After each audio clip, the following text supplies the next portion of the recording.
ആ, നാളെ തന്നെ ലാസ്റ്റ് ഡേറ്റ്. നാളേക്കുള്ളിൽ പൈസ കൊടുത്തില്ലെങ്കിൽ ജോസഫ് മുതലാളി ഇവിടുന്ന് ഇറക്കി വിടുന്ന പറഞ്ഞേക്കുന്നത്. വീടിന്റെ ആധാരം പുള്ളിയുടെ കയ്യിലല്ലേ, ഇനിയിപ്പോ പൈസ കൊടുത്താലല്ലേ എനിക്കത് തിരിച്ചെടുക്കാൻ പറ്റുള്ളൂ. ആ ശാലിനി അവളുണ്ടല്ലോ, അവൾ വെറുതെ പ്രോബ്ലംസ് ക്രിയേറ്റ് ചെയ്യാൻ നോക്കുന്നതാ. എനിക്കറിയാം അവളുടെ സ്ട്രാറ്റജി എന്താണെന്ന്. കൂൾ ഡൗൺ ആൻറ്റി, നമുക്കെല്ലാം അച്ഛനോട് പറയാം. അച്ഛൻ എല്ലാത്തിനും ഒരു പരിഹാരം ഉണ്ടാക്കും. സജീവ, തനിക്കെന്നെ കല്യാണം കഴിക്കണമെങ്കിൽ അത് എത്രയും പെട്ടെന്ന് നടത്തണം. എനിക്ക് തൻ്റെ ചേച്ചിയുടെ വഴക്കും കേട്ടുകൊണ്ട് ഇവിടെ നിൽക്കാൻ പറ്റുമൊന്നുമില്ല. പിന്നെ തനിക്ക് പൈസ വേണമെങ്കിൽ എന്നെ കല്യാണം കഴിക്കണം. 25 ലക്ഷം രൂപ കൊടുക്കേണ്ട ലാസ്റ്റ് ഡേറ്റ് നാളെയാ. അത് മനസ്സിലുണ്ടാവണം സജീവൻ്റെ. പിന്നെ എല്ലാ സജീവൻ്റെ ഇഷ്ടം, ഞാൻ ഒന്നിനും നിർബന്ധിക്കുന്നില്ല. അല്ല മിനി, എനിക്ക് തന്നെ കല്യാണം കഴിക്കാനൊക്കെ സമ്മതമാണ്.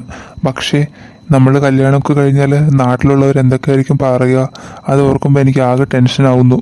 സജീവ, എന്നെ വെറുതെ ദേഷ്യം പിടിപ്പിക്കല്ലേ. സജീവൻ്റെ ഇഷ്ടം പോലെ ചെയ്തോളാം, ഞാൻ ആദ്യം പറഞ്ഞതല്ലേ. പിന്നെ എന്തിനാ ഇതിനെക്കുറിച്ചൊക്കെ പിന്നെയും പറഞ്ഞുകൊണ്ടിരിക്കുന്നത്? എല്ലാം സജീവൻ്റെ ഇഷ്ടം. ഞാൻ മുമ്പ് പറഞ്ഞ ഡിമാൻഡുകളിൽ ഏതെങ്കിലും ഒന്നിൽ സജീവന് സമ്മതമാണെങ്കിൽ ആ നിമിഷം തന്നെ ആ സജീവന് 25 ലക്ഷം രൂപ തന്നിരിക്കും. മിനിയാ പറയുന്നത്, മിനി. അച്ഛനോട് ദേഷ്യമൊന്നും തോന്നില്ലേ മോനെ? അച്ഛന് വേറെ നിവൃത്തിയില്ലാത്തതുകൊണ്ടാ. അവളുടെ ഒരു നടപ്പും ഭാവവും കണ്ടില്ലേ? എന്തോ വലിയ അവാർഡ് കിട്ടിയ പോലെ ഉണ്ട് കണ്ടാൽ. എന്താണോ ഇത്ര വലിയ വിശേഷം? ഞാൻ ആദ്യമേ നിന്നോട് പറഞ്ഞതാ, ഈ ഡോക്ടർ മിനിയോട് കളിക്കാനൊന്നും ശാലിനി ആയിട്ടില്ലെന്ന്. ഈ ഡോക്ടർ മിനിക്ക് മുന്നിൽ ശാലിനി വെറും സീറോയാണ്, സീറോ. ഞാൻ സീറോയാണോ ഹീറോ ആണെന്ന് നിനക്ക് കാണിച്ചു തരാടി. അതിലിപ്പോൾ എന്താ ഇത്ര കാണിച്ചു തരാനുള്ളത് മോളെ?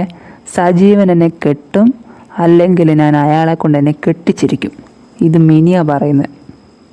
ശാലിനി മോള് വേഗം ബാഗെല്ലാം എടുത്ത് പാക്ക് ചെയ്ത് വെച്ചോ. എപ്പോഴാ ഇവിടുന്ന് ഇറങ്ങേണ്ടി വരണ്ടെന്ന് പറയാൻ പറ്റൂലല്ലോ. ആൻറ്റി, അച്ഛൻ കല്യാണത്തിന് സമ്മതിച്ചോ? അച്ഛൻ ആൻറ്റിയെ കല്യാണം കഴിച്ചാൽ പിന്നെ ശാലിനി ആൻറ്റിക്ക് ഇവിടെ നിൽക്കാൻ പറ്റില്ലല്ലോ. ശാലിനി ആൻറ്റി അപ്പം തന്നെ ഇവിടുന്ന് സ്ഥലം വിടേണ്ടി വരും. മോൻ്റെ അച്ഛൻ കല്യാണത്തിന് സമ്മതം പറഞ്ഞിട്ടൊന്നുമില്ല. പറയുന്നത് ഞാൻ വിചാരിക്കുന്നത്, എനിക്കറിയില്ല കേട്ടോ. പക്ഷെ ഞാൻ ഒരു കാര്യത്തിൽ മോൻ ഉറപ്പ് തരാം, ഞാൻ ഈ വീട്ടിൽ വന്നാൽ പിന്നെ ശാലിനി ഇവിടെ ഒരിക്കലും നിർത്താൻ പോകുന്നില്ല.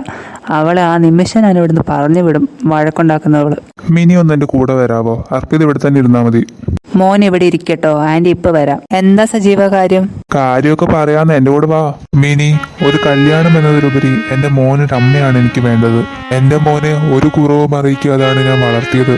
പക്ഷേ ഒരമ്മയുടെ സ്നേഹം അവന് കൊടുക്കാൻ എനിക്ക് കഴിഞ്ഞിട്ടില്ല. അത് നികത്താൻ മിനിക്ക് സാധിക്കുമോ? സജീവ, ഒന്നുമില്ലെങ്കിലും അർപ്പിതൻ്റെ ചേച്ചിയുടെ മോനല്ലേ. അതൊക്കെ കണ്ടിട്ട് തന്നെ ഞാൻ ഈ കല്യാണത്തിനെ കുറിച്ച് ആലോചിച്ചതും സജീവനോട് പറഞ്ഞതും.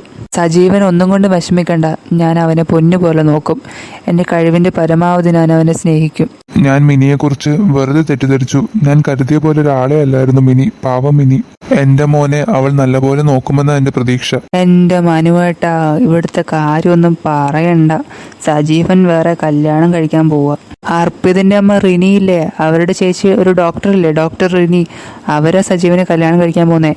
25 ലക്ഷം കൊടുക്കാമെന്നൊക്കെ പറഞ്ഞിട്ടാണ് കല്യാണം കഴിക്കുന്നത്. എന്തൊക്കെയാണ് നടക്കുന്നത്? ഈ കല്യാണം നടന്നാൽ പിന്നെ എനിക്കിവിടെ നിൽക്കാൻ പറ്റുന്ന ഒരു പ്രതീക്ഷയില്ല. കാരണം അവൾക്ക് എന്നോട് ഭയങ്കര ദേഷ്യമാണ്. അവളിവിടെ സജീവൻ്റെ ഭാര്യയായിട്ട് വന്നാൽ പിന്നെ അപ്പോൾ തന്നെ എന്നെ ഇവിടുന്ന് പുറത്താക്കും. എനിക്കറിയായിരുന്നു ഇതിങ്ങനെ വരുവുള്ളെന്ന്. എന്തൊക്കെയായിരുന്നു? ഗ്യാസ് തുറന്നു വെച്ച് കൊല്ലാൻ നോക്കുന്നു, എണ്ണ ഒഴിച്ച് വീഴ്ത്താൻ നോക്കുന്നു, ബുക്ക് എടുത്ത് ഒളിപ്പിച്ചു വെക്കുന്നു. ഇപ്പൊ എന്തായി? ഒന്നും ആയില്ലല്ലോ.